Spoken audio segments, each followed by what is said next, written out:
Full News Headquarters।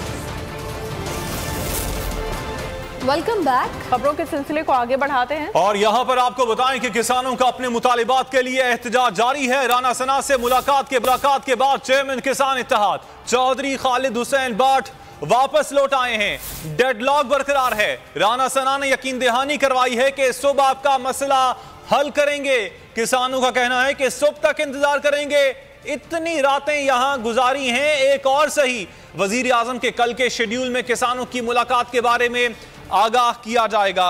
Update कर रहे हैं आपको। किसानों का अपने मुतालिबात के लिए एहतजाज इस वक्त भी जारी है। वजीर आजम से आज मुलाकात होनी थी, ताहम वो मुलाकात नहीं हो पाई है।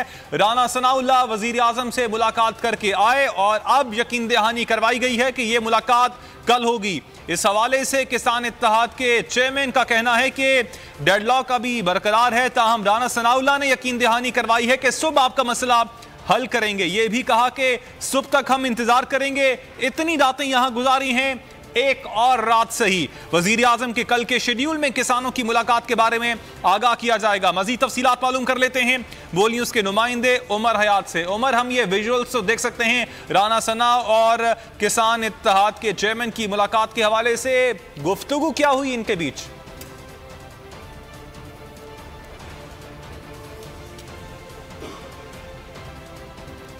राना सनाउल्लाह ने यह कहा कि आप अभी जाके कोई मीडिया टॉक ना करें और कोई भी ऐसा मसला खड़ा ना हो जाए। सुबह जो है वो आपकी मुलाकात करा दी जाएगी वज़ीर आज़म शहबाज शरीफ से। और अभी वज़ीर आज़म शहबाज शरीफ से जो उनकी मुलाकात कराई जा रही थी वो कुछ थोड़े वक्त की थी, जिस पर जो चेयरमैन किसान इत्तेहाद है खालिद हुसैन बाट, उन्होंने कहा कि हम थोड़े वक्त के लिए वज़ीर